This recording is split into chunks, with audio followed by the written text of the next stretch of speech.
Welcome, Age of Vintage Society. Peggy Lee's most memorable tune was Fever, slinky and inimitable. The 1958 hit encapsulates what many remember about the singer, her playful delivery, charisma and sexuality. But what made the singer terrified of being alone, how she got through 4 husbands, and why she hated Barbra Streisand. Why Peggy Lee always felt abandoned and rejected. Make sure to watch the video until the end and leave your thoughts in the comments. If you are new here, join our wonderful community by subscribing to the Age of Vintage channel. Jazz and blues are the words for Peggy, for no matter how lush the later accomplishments, her recordings rarely strayed far from those two elements. Peggy Lee easily seduced audiences with her sultry, smoky vocals, but achieving worldwide success was far from easy. With her platinum cool and inimitable whisper, Peggy Lee sold 20 million records, made more money than Mickey Mantle, and presided over music's greatest generation alongside pals Frank Sinatra and Bing Crosby.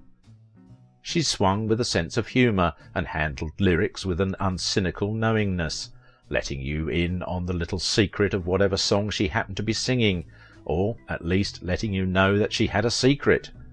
Unlike Frank Sinatra, her peer in musical intelligence, she had a voice that didn't command you to pay attention. It suggested that you might have a lot of fun if you did.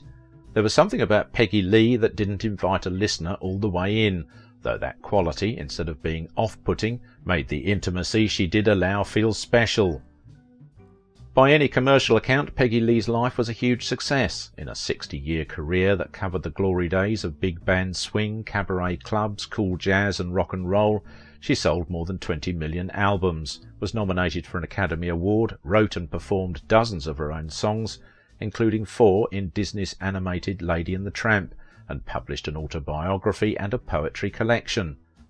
She never quite found the satisfaction from fame, romance and riches she imagined in their prairie apartment beside the Midland Continental train tracks.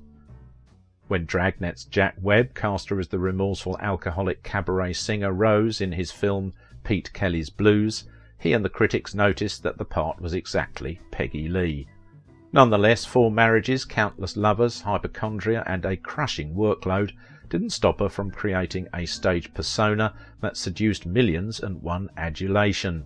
Lee's breathy, sultry torch singer voice became in time what is a true saloon voice, rough around the edges, the sound of cigarettes, liquor, late nights, a frequently broken heart, and a never-say-die spirit. This is the life of a fragile star with extraordinary talent, but also more than her share of insecurity, extravagance and eccentricity. Her music was based on outrageously fabricated events and made up of 2 of the major elements of her mythology, that Lee's stepmother beat her and that Lee and her first husband had decided to remarry right before he died. Still, there's something admiring in this account of a grossly unhappy woman's persistence, of carefully nurtured and staged talent. But there is an understanding that Lee was not the first celebrity to practice serial egocentric cruelty. There is a sad reality behind the legend.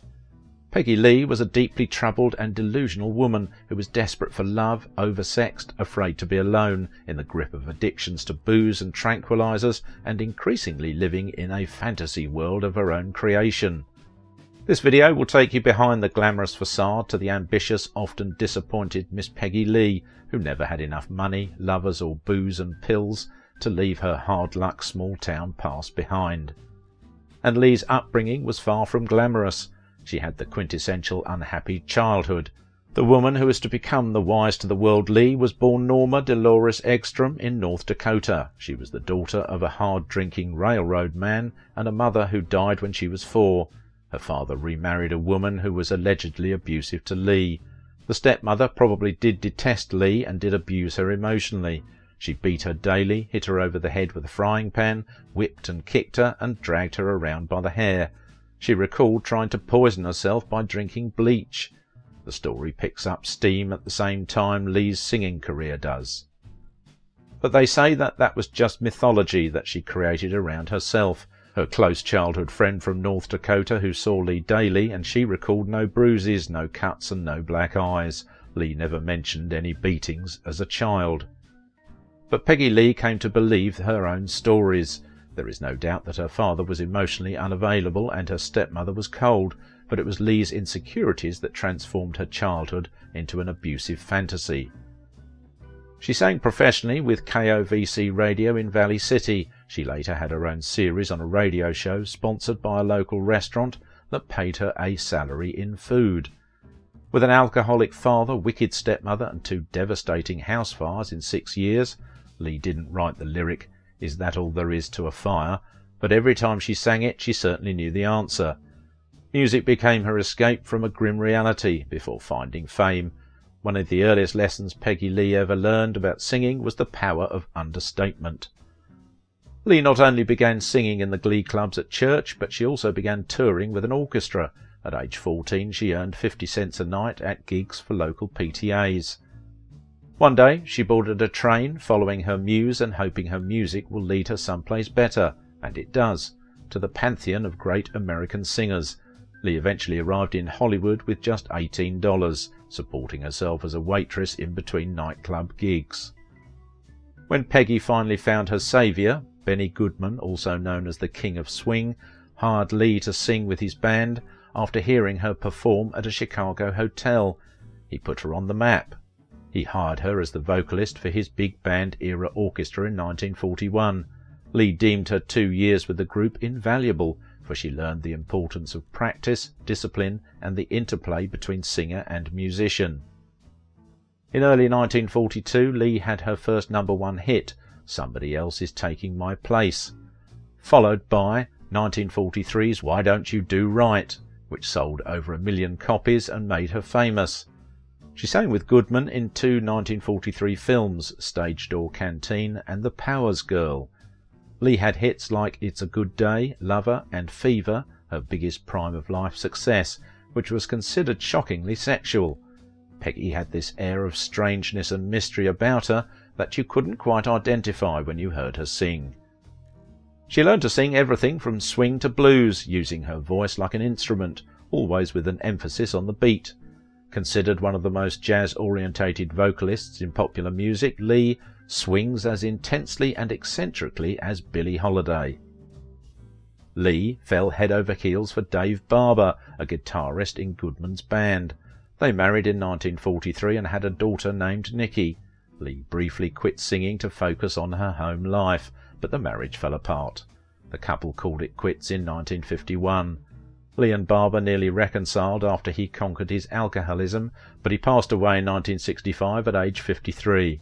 She married 3 other men and called those marriages costume parties. They really didn't matter. During that time, Lee also began to cultivate the seeds that would germinate into her second major career, that of a songwriter. Sitting on the stage in her chair waiting for her vocals with the band, she started to compose and form lyrics in her head. Lee was more than just an alluring voice. As a composer, she wrote a huge breadth of work, music for the Disney animated film The Lady and the Tramp, in which she voiced a dog, 2 cats and a human. And at a time when women faced serious discrimination in the music industry, Lee won hard-fought legal battles to hold on to the royalties from her work. It was her work in Lady and the Tramp that led decades later to one of the biggest fights in her life. Despite her success, Lee believed her record company did not pay her enough in royalties.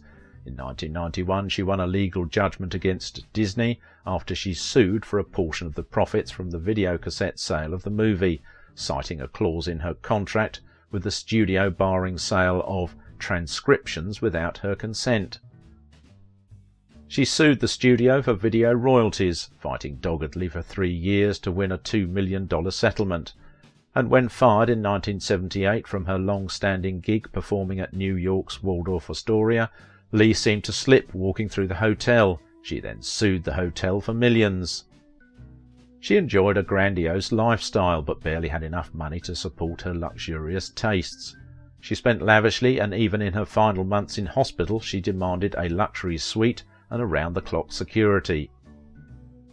Los Angeles Superior Court judge gave preliminary approval to a $4.75 million settlement between Vivendi Universal's Universal Music Group and as many as 300 artists in a battle over royalties.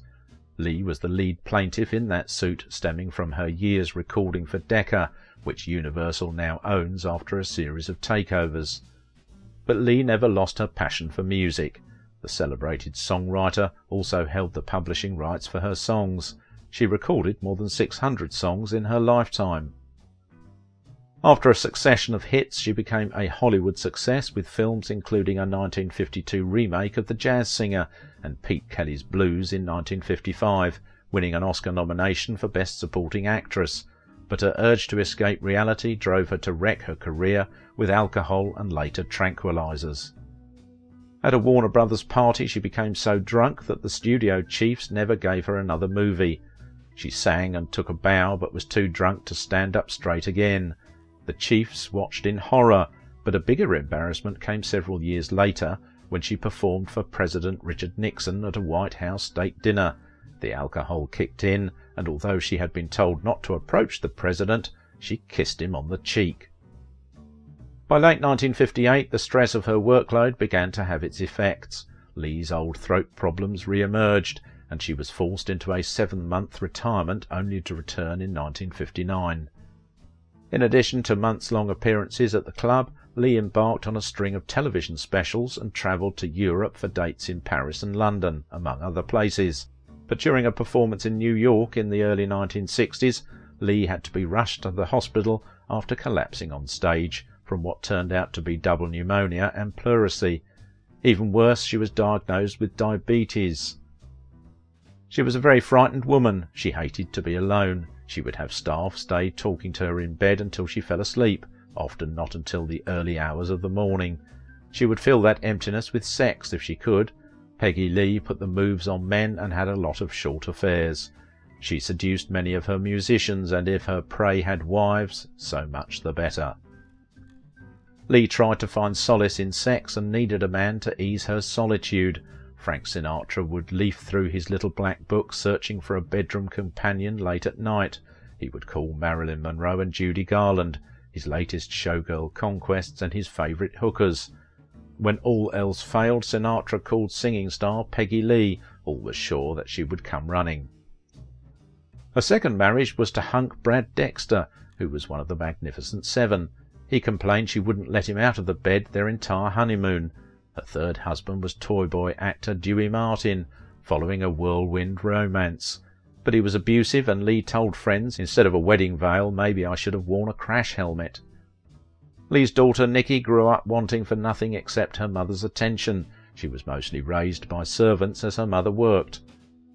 Undeterred by 3 divorces, Lee plunged into a 4th marriage with bongo player Jack Del Rio. He moved out after only 3 months. Even as she was getting married, she knew it was a mistake. As the disco era pushed Lee aside in the early 1970s, she slipped into Valium addiction. Her assistants found bottles of pills stashed all around the house. She also held grudges relentlessly. Lee was delighted to sign a $250,000 contract to perform at Las Vegas Casino, but soon was horrified to find that Barbra Streisand had signed a $1 million deal at the same venue. Peggy hated the ground Streisand walked on. With her retirement permanent, and before she suffered a stroke in 1998, Lee managed an art gallery with her daughter Nikki, enjoyed the success of several re-releases of her hundreds of recordings, and was honoured at a Celebrate Peggy Lee concert in 1994, at which several singers influenced by her style paid her melodic tribute. Peggy Lee lived in a dream world. From an early age she created a fantasy life to cope with reality, always feeling abandoned and rejected. She saw herself in many ways as Cinderella. She created the evil stepmother who forced her to scrub floors and beat her, the emotionally unavailable father, and the Prince Charming who swept her off her feet in the shape of her first husband, Dave Barber. She had great success and acclaim, but in the dark of night she knew that much of it was a facade. She wanted her life to seem like a fairy tale, but for Peggy Lee, there was no happily ever after. If you like this video, don't forget to give it a thumbs up, subscribe if you are new here, and if you want to support my work, please visit my Patreon page. Now it is your turn. What do you think about the life and legacy of Peggy Lee? There was something sad, something terribly vulnerable in Peggy Lee's life, and her mystery behind the glamour.